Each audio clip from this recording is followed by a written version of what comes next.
Good morning student. I hope कि आपकी exercise 3.2 complete होगी।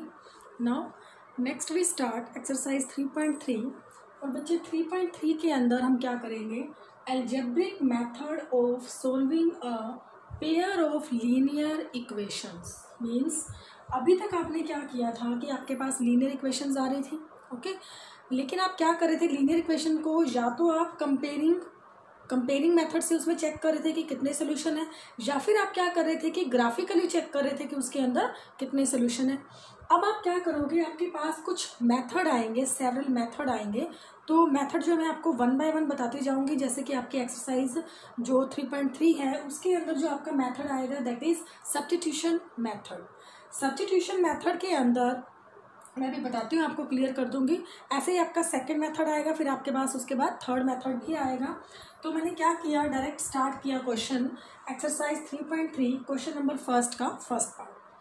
अब सब्स्टिट्यूशन मेथड क्या होगा, सब्स्टिट्यूट करना। सब्स्टिट्यूट करने का मतलब होता है कि किसी वैल्यू को पुट करना, ठीक है। जैसे आप कई बार करते हो ना कि x की वैल्यू मेरे पास ये आ रही है तो मैं इसे पुट कर देती हूँ किसी सेकंड इक्वेशन में, है ना। तो सब्स्टिट्यूट करना मतलब किसी वैल्यू को किसी दूसरी इक्वेशन के अंदर पुट करना।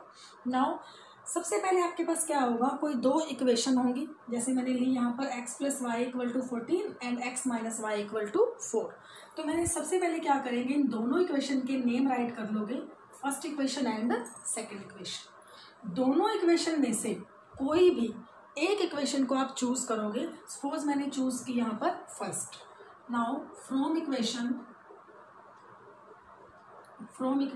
First x + y = 14, okay. Then आप क्या करोगे, x और y दोनों वेरिएबल में से किसी एक वेरिएबल को आप रखोगे लेफ्ट में, उसके साथ जो भी चाहे वेरिएबल पार्ट हो या कोई कांस्टेंट पार्ट हो, ठीक है, वो सारा का सारा आप कहाँ ले जाओगे, राइट साइड में। नाउ x = आपके पास बनेगा 14 - y।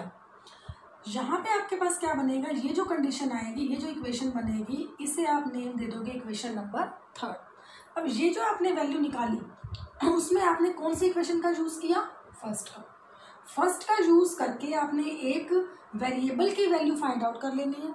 उसके बाद उस वैल्यू को जो हमारी सेकेंड इक्वेशन होगी उसके अंदर आपने सब्स्टिट्यूट कर देना है।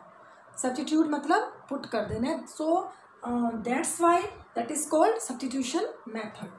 अब आप क्या करोगे, यूज करोगे इक्वेशन थर्ड को in equation second. Now second equation क्या है आपके पास, x - y = 4। पुट कर दीजिए, x की जगह पे क्या आ जाएगा आपका 14 - y = 4। Now 14 - 2y = 4। This implies -2y = 4 - 14 -2y = -10, minus से माइनस कैंसिल हो जाएगा। Then y = 10/2 that is equal to 5। यानी कि y की जो वैल्यू है वो क्या आ गई हमारी 5। अब यहाँ पे जब y की वैल्यू आ जाएगी देन आप क्या करोगे, ये जो आएगा इसे आप इक्वेशन नंबर थर्ड में पुट कर दोगे। नाउ फ्रॉम इक्वेशन थर्ड, अब आप थर्ड ले लोगे। थर्ड क्या है आपके पास, x = 14 - y। नाउ y क्या है आपके पास 5, इट मीन्स 14 - 5 = 9। आप यहाँ पे लिख भी सकते हो कि पुट y = 5। तो x आपके पास किसके इक्वल आ गया, 9। तो दो सोल्यूशन आ गया आपके पास, एक तो x = 9 और दूसरा आपके पास क्या आ गया, y = 5। देन लास्ट में आप राइट कर दोगे, सो x = 9 and y = 5, that is the solution, okay। now this is your substitution method। दोबारा देखिए एक बार, आपके पास क्या होगा, टू इक्वेशंस होंगी। दोनों इक्वेशन में से आपको किसी एक इक्वेशन को लेना है, आपकी मर्जी है, वो आप फर्स्ट को लो या सेकंड को लो, ठीक है। आपने क्या किया, जैसे मैंने यहाँ पे फर्स्ट इक्वेशन को लिया, फर्स्ट इक्वेशन लेकर आप वहां से एक वेरिएबल की वैल्यू फाइंड आउट करके रख लेंगे, ठीक है, अनदर वेरिएबल की फॉर्म में, क्योंकि अभी तो हमारे पास दोनों ही वेरिएबल है ना। तो आपने क्या किया, x को लेफ्ट में रखा, बाकी जितनी स्टेटमेंट है उसको राइट में ले गए और उसे हमने इक्वेशन क्या बना दी, थर्ड। देन इस वैल्यू को हमने सेकंड में पुट करना है, सेकंड में पुट किया, देन उससे हमारे पास क्या आ गई, y की वैल्यू आ गई 5। देन जो y की वैल्यू है उसे आप इक्वेशन नंबर 3 में पुट करोगे तो आपके पास किसकी वैल्यू आ जाएगी, x की, और ये दोनों क्या हो जाएंगे, आपके सोल्यूशन हो जाएंगे। अभी जो हम चैप्टर कर रहे हैं बच्चे, चाहे वो आपका 3rd चैप्टर है या फिर हम आगे 4th चैप्टर करेंगे, इसमें आप क्या है बड़ा इजीली अपने आंसर को चेक कर सकते हो। आपके पास x इक्वल टू क्या आ रहा है 9, y इक्वल टू क्या आ रहा है 5। आप इस इक्वेशंस में चेक करके देखो, 9 + 5 equal to 14, that is equal to 14। 9 - 5 equal to 4, that is also equal to 4। It means our answer is right. Okay, now इसी के साथ मैं आपको एक सम और बताना चाहूँगी सब्स्टिट्यूशन के अंदर ही।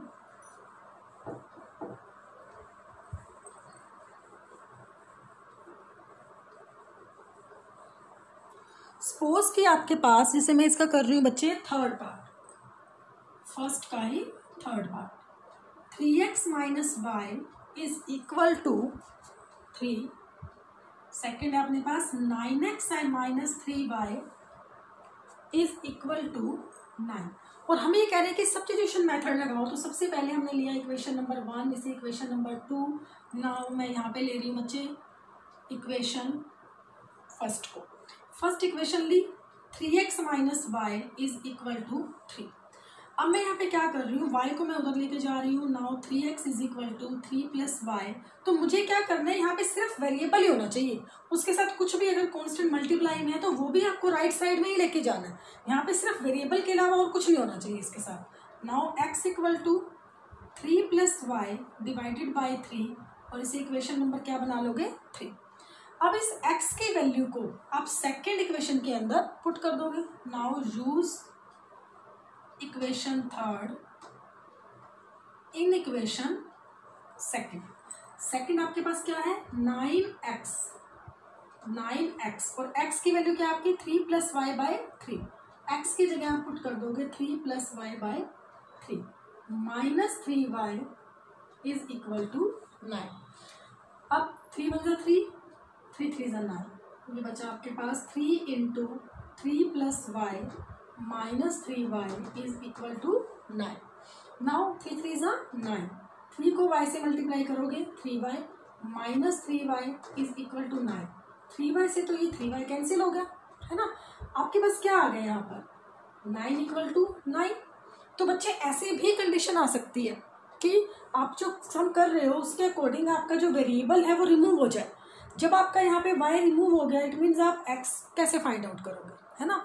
इट मीन्स इसका मतलब क्या होगा कि ये जो इक्वेशंस हैं वो x की हर एक वैल्यू के लिए सेटिस्फाई होगा जब आपके पास लेफ्ट और राइट दोनों क्या आ जाए, इक्वल आ जाए।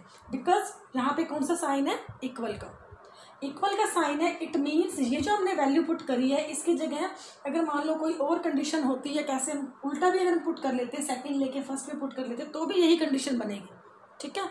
जब ऐसी कंडीशन आएगी इट मीन्स ये जो x की वैल्यू है वो क्या होगी, y की हर एक वैल्यू को सेटिस्फाई करेगी। इट मीन्स इसके क्या, इस यहाँ जब इस कंडीशन के अंदर इसके क्या माने जाएंगे, इनफाइनाइटली मैनी सोल्यूशन।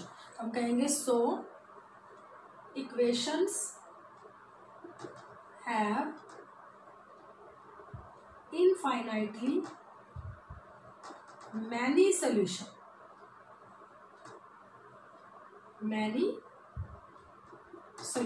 ठीक है। और हमारा सम जो है वो यहीं पे स्टॉप हो जाएगा, क्योंकि जब इक्वेशंस के मैनी सोल्यूशन है तो हम कैसे फाइंड आउट कर सकते हैं किसी भी सोल्यूशन को, यूनिक सोल्यूशन को, है ना। तो यहीं पे हमारा सम स्टॉप हो जाएगा। इसी तरह से बच्चे एक हमारा एग्जाम्पल नंबर 10 है। जब आप 10 देखोगे अपनी बुक के अंदर, आप चेक कर लेना, मैं भेज भी दूंगी आपके पास पेज। वहाँ पे क्या आ रहा है कि हम इसी टाइप से सम सोल्व कर रहे हैं, ठीक है। सम सोल्व करने के बाद लास्ट में मेरे पास ये आ गया कि -4 = 0, ये कंडीशन आई हुई कि -4 = 0। जब क्या पॉसिबल है कि -4 0 के इक्वल आ जाए, बीच में तो हमारा इक्वल का साइन है ना, और इधर हमारा -4 आ रहा है और उधर हमारा 0 आ रहा है। It means this is a false statement. It means ये जो इन्होंने इक्वेशन बना के दिया है हमें, जो भी दिया है, स्टेटमेंट दी है, इक्वेशन दी है, वो बिल्कुल क्या है, रॉन्ग है। इस इक्वेशन का कोई भी सोल्यूशन नहीं होगा, ठीक है। तो इस टाइप से आप या तो आपके पास क्या होगा, x और y की वैल्यू आ जाएगी, ठीक है। या फिर आपके पास क्या होगा कि एक्स और वाई की सीधी यूनिक वैल्यू नहीं आएगी, बट यहाँ पे दोनों पार्ट क्या होंगे, इक्वल होंगे। Then we can say that equations have infinitely many solution. या फिर ऐसा हो सकता है कि लेफ्ट राइट दोनों क्या आ जाए, अलग अलग आ जाए, लेकिन बीच में तो इक्वल का साइन है, ये तो पॉसिबल नहीं है। तो वहाँ पे हम क्या कह देंगे, equations have no solutions. Okay, now बच्चे आपने एक्सरसाइज फर्स्ट के एक्सरसाइज 3.3 के फर्स्ट क्वेश्चन के 6 पार्ट हैं, तो आपको यही कंप्लीट करने हैं और सब्स्टिट्यूशन मेथड को सब्स्टिट्यूशन मेथड जो लगाकर जो आपने जो है सम्स सोल्व करने हैं। Okay, thank you, bye bye.